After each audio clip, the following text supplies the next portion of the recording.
दोस्तों, हमारा सूरज solar system का सबसे बड़ा ऑब्जेक्ट है और ये हमारे सोलर सिस्टम का 99.86% मास को ऑक्युपाई करता है। अगर हम इसको अपनी धरती से कंपेयर करें तो इसका डायमीटर हमारी धरती से 109 गुना ज्यादा बड़ा है। सूरज के अंदर धरती जैसे 13 लाख ग्रह समा सकते हैं और सूरज का मास धरती से 3,33,000 गुना ज्यादा है। लेकिन क्या कभी आपने ये सोचा है कि अगर हमारा सूरज हमारी धरती से छोटी होती तो क्या होता?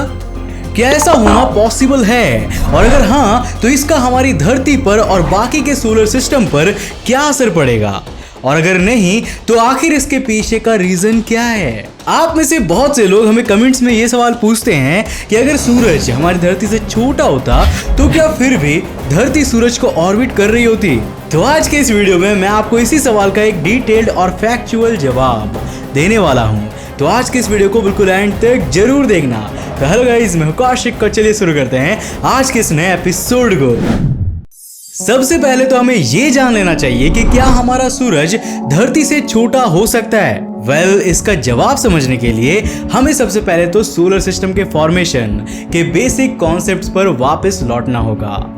हमारा सोलर सिस्टम सोलर नेबुला से बना हुआ था, जो डस्ट और गैसेस का एक क्लाउड था। जब सोलर नेबुला से सोलर सिस्टम बनता है तो उसका मैक्सिमम मास इसके सेंटर में जमा हो जाता है, जिसे हम सूरज कहते हैं, और बाकी का मास इस सेंटर के चारों ओर एक एक्रीसेंट डिस्क बना लेता है।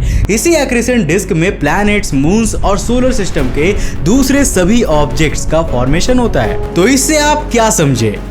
इससे ये समझ आता है कि सोलर सिस्टम का सेंटर हमेशा ही सबसे मैसिव होता है और इसी को हम सूरज कहते हैं। इसके बाद एक्रीसेंट डिस्क में जो भी मटेरियल बचा हुआ होता है वो इतना नहीं होता कि वो सूरज के बराबर हो या फिर उसकी 20% साइज का भी कोई ऑब्जेक्ट बना सके। मतलब सूरज से बड़ा ऑब्जेक्ट तो हमारे या किसी और सोलर सिस्टम में हो ही नहीं सकता। जिन सोलर सिस्टम के स्टार्स छोटी साइज के होते हैं, उस सोलर सिस्टम के प्लैनेट्स और भी छोटे होते हैं। हमारे यूनिवर्स में किसी भी ऑब्जेक्ट की साइज बहुत ज्यादा मैटर करती है। इस यूनिवर्स में अनगिनत तारे हैं, लेकिन वो एक जैसे बिल्कुल नहीं है। कुछ स्टार्स हमारे सूरज से काफी बड़े होते हैं तो कुछ इससे बहुत ज्यादा छोटे होते हैं। ऐसा ऑब्जर्व किया गया है कि यूनिवर्स के सबसे बड़े स्टार्स का कलर ब्लू होता है और सबसे छोटे स्टार्स रेड कलर के होते हैं। हमारा सूरज एक वाइट स्टार है। ये ना तो बहुत ज्यादा बड़ा है और ना ही बेहद ज्यादा छोटा है। लेकिन अब सवाल ये उठता है कि आखिर यूनिवर्स में कितने छोटे स्टार्स हो सकते हैं और क्या ये धरती से छोटे हो सकते हैं? आज तक तो हमें ऐसे किसी भी स्टार के होने का कोई सबूत नहीं मिला है जो या तो हमारे धरती के बराबर हो या फिर इससे छोटे हो। हमारा आज तक का खोजा गया सबसे छोटा स्टार है EVLM J055557AB। ये धरती से 600 लाइट ईयर्स दूर विक्टर कॉन्स्टेलेशन में स्थित है। इसकी साइज सैटर्न से बस थोड़ी सी ही ज्यादा है और इसका मास जुपिटर से 85 गुना ज्यादा है।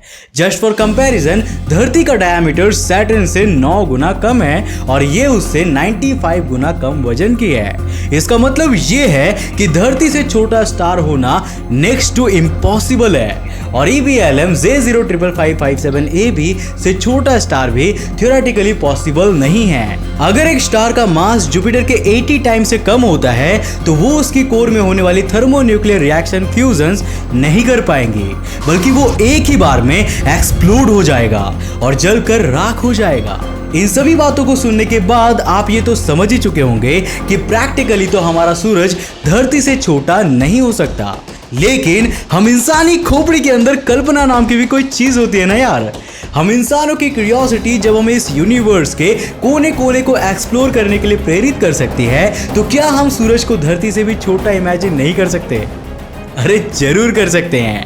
तो चलिए अब मैं आपको एक ऐसे सोलर सिस्टम में ले जाता हूं जिसका सूरज धरती से भी छोटा है। इस सोलर सिस्टम में हम ट्रायल एंड एरर मेथड के थ्रू स्टेबिलिटी की बेस्ट कंडीशन को ढूंढने की कोशिश करेंगे।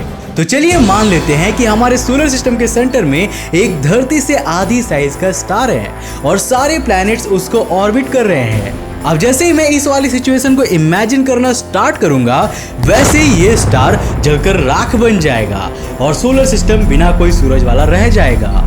इसका रीजन मैंने आपको अभी अभी बताया था। इतना छोटा स्टार अपने कोर में थर्मोन्यूक्लियर रिएक्शंस के थ्रू फ्यूजन करा ही नहीं पाएगा। लेकिन क्या सोलर सिस्टम की स्टेबिलिटी इसके सूरज की साइज पर डिपेंड करती है? ऐसा बिल्कुल भी नहीं है। सारे प्लैनेट सूरज की ग्रेविटी के कारण उसको ऑर्बिट करते हैं और ग्रेविटी और साइज का कोई भी लेना देना नहीं होता है।